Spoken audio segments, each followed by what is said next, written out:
अब हमारे पूर्वज 1947 में आए थे तो उनके उत्थान के लिए ये सोसाइटी बनाई थी जी 1957 में। तो इसके जो प्रधान थे एक हमारे यहाँ मलिक साहब हैं, पहले तो उनके पिताजी रहे और अब तक भी उनका परिवार ही इसमें चलता आ रहा है। तो इन्होंने क्या काम करा कि जो ज़मीन सोसाइटी की थी उस नक्शे से अलग जाकर अपने अपने लोगों को इन्होंने ज़मीनें दे दी और जो लोग इनसे फिर उसके बाद मांगते रहे, इन्होंने आज तक किसी को भी उस ज़मीन में अलॉटमेंट नहीं दी और उल्टा उनके फेक डॉक्यूमेंट्स तैयार करके और कह दिया कि भाई तुम्हारा कोई वो नहीं। और आप ये देखिएगा इसके अंदर टोटल 63 मेंबर दिखाए गए हैं मगर 46 को ही दिया गया है, मगर ऑडिट रिपोर्ट में भी यही कहा गया है कि इसमें 63 मेंबर हैं, इसमें 63 मेंबर हैं। अब इसके प्रधान पास में कई बार सन 2016 से मैं रेगुलर इनके पास जा रहा हूँ। मैंने कई RTI लगाई हैं, कई मैंने CM विंडो लगाई हैं, जिसमें ये अपनी पहुंच को यूज करते हुए उनको बार बार ये दबा देता है। तो अब मैंने ये दोबारा CM विंडो फिर लगाई है और ऑडिट रिपोर्ट मैंने ये निकलवाई है।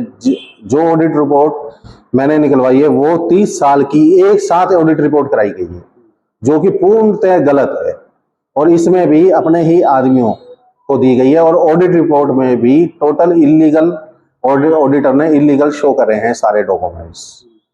मेरा कहना इसमें यही है कि इसके खिलाफ जो कार्रवाई होनी चाहिए वो सख्त होनी चाहिए और जहां तक हमें जाया जाएगा हमसे हम वहां तक जाएंगे।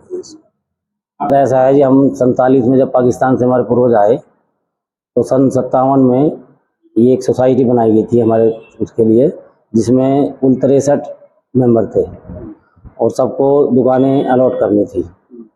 तो इसका नाम था पुरुषार्थ, ये है पुरुषार्थ कॉरपोरेशन सोसाइटी। तो इसमें कुछ लोगों को 43 लोगों को तो इन्होंने दे दिए प्लॉट, लेकिन हम लोगों को प्लॉट नहीं दिए गए। पहले तो इन्होंने मलिक साहब के पास हमारे पिताजी बहुत बार गए, मैं भी उनके साथ गया। तो पहले तो इन्होंने कहा जी देंगे, फिर बाद में कहने लगे जी है ही नहीं आपको, तो जी कब्जा हो गया जी इनका, बिना उसके अलाट कर दिया, अपने अपने लोगों को अलाट कर दिया इन्होंने, हमारा हिस्सा दिया नहीं हमारे को। जहाँ तक जाना पड़ेगा जाएंगे सर कोर्ट में, हमें तो कोर्ट पे भरोसा है। ऐसा है, ये पुरुषार्थी मार्केट सोसाइटी 1957 में बनी थी। उस समय हमारे फादर साहब पाकिस्तान से आए थे तो उन लोगों को यहाँ पर उन्होंने एक पुरुषार्थी मार्केट बनाकर, और इसमें कुछ दुकानें उन समय बनाई गई थी। और जो ये मेंबर थे इसके 1982-83 में जब पहले का रिकॉर्ड मैंने दिखा था, तो रिकॉर्ड में उससे पहले जो और मेंबर थे वो ड्रॉप करके सिर्फ 63 मेंबर अब तक चलते आ रहे हैं। इसमें 2 ब्लॉक है, एक B ब्लॉक है, A ब्लॉक है, एक B ब्लॉक है। A ब्लॉक में 14 दुकानें हैं जो 1990 से पहले उन लोगों को जो मेंबर थे 14 मेंबरों को अलॉट कर दी गई थी। और B ब्लॉक सड़क के दूसरी साइड पे, लेफ्ट साइड पे पड़ता है और वो राइट पे पड़ता है। लेफ्ट वाले में 49 में 26 दुकानें बनी थी और वो दुकानें जो है मेंबरों को दे दी गई थी, 25 दुकानें। एक दुकान जो बच रही थी वो सोसाइटी का ऑफिस था और एक 300 गज का प्लॉट भी बचा हुआ है, जिसमें हमने रेजोल्यूशन लिख दिया था कि ये धर्मशाला बनाई जाएगी। तो धर्मशाला के लिए 2-3 साल से हमारा विचार चल रहा था बनाने का, हमने इसका रेजोल्यूशन भी लिख दिया था। और उस पर जो है जैसे कोई फंड इकट्ठा होगा वो धर्मशाला हमने बनानी है। और अगर धर्मशाला नहीं भी बनती है और वो दुकान भी एक सोसाइटी की बच रही है, तो वो जो प्रेजेंट मेंबर अब 63 है उनका राइट है, हमारा उसमें कोई नहीं है, हमारा कोई उसमें कब्जा नहीं है, खाली पड़ी है। और सब पूरे के पूरे 63 मेंबर इस बात से सहमत है और वो चाहते भी हैं कि धर्मशाला पंजाबी नू में है नहीं, बननी चाहिए। तो हम 2-4 महीने के अंदर कोशिश करके धर्मशाला भी बनानी शुरू करेंगे। दीपक अरोड़ा के द्वारा आरोप भी ये लगाए गए हैं कि उनका हिस्सा है, उनको नहीं दिया जा रहा है। इसके अलावा राजू अनिल है, उनको भी उनका ऐसा था। दीपक के जो दादा थे परमानंद जी, सन ऑफ ईश्वर दास जी, उन्होंने ये 15/6 को जो है ना 57 में वो मेंबर बने थे।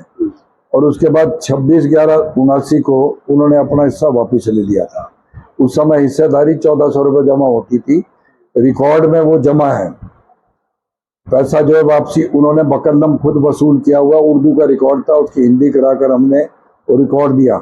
इसने 2022 में 19/1/2022 में एक ऐसी ही फीएम विंडो की जो है रजिस्ट्रार ऑफिस न्यू में एप्लीकेशन आई थी, जिसका मैंने जवाब दे दिया था, और जवाब से जो रजिस्ट्रार का डिपार्टमेंट था दे वर सेटिस्फाइड।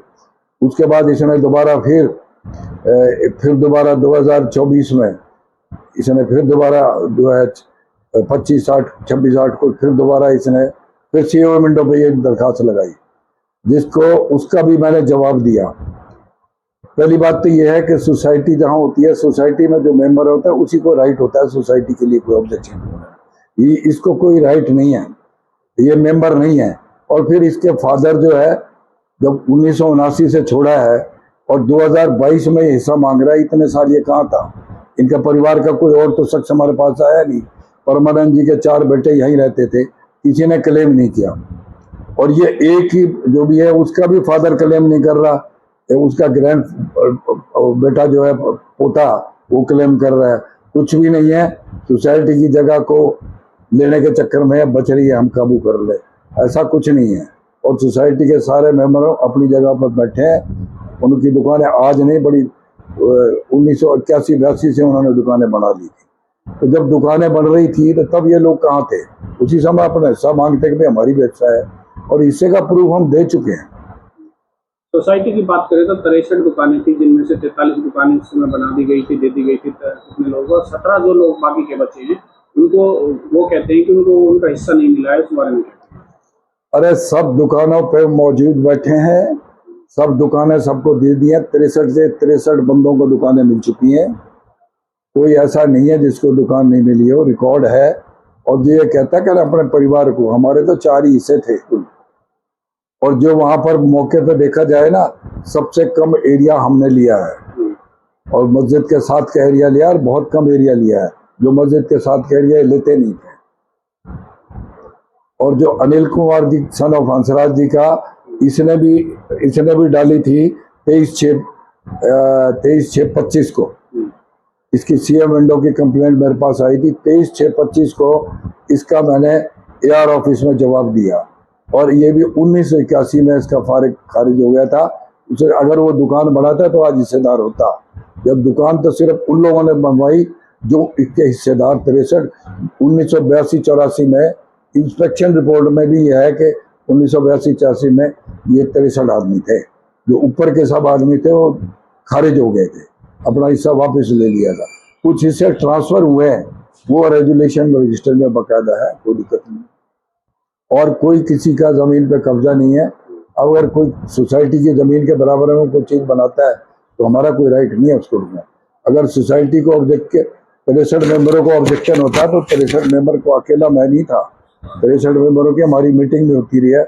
और इसका ऑडिट भी हमने कराया, 19 में भी कराया, 22-23 में भी कराया, अब 24-25 का भी हो रहा है।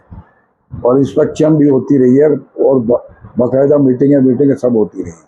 सिर्फ ये है कि वो दुकान और एक वो जो जगह है उसमें हमें जगह दे दो, ऐसे कैसे मैं जगह दे दूँ? जगह देंगे तो 63 मेंबरों का राइट है, मुझे क्या ऑब्जेक्शन है, दे दे। हम मीटिंग बुला लेते हैं, बुला ले मीटिंग। पहली बात तो है उसका राइट ही नहीं है, वो सोसाइटी का मेंबर नहीं है, जिसका जवाब मैं एआर रजिस्ट्रार को दे चुका हूँ। और मैं रिक्वेस्ट करता हूँ सीएम विंडो वालों से कि वो रिकॉर्ड खोल के इसका चेक किया जाए। ऑलरेडी इसकी हिस्सेदारी का जवाब हम दोनों का दे चुके हैं, अनिल का भी और इसका भी।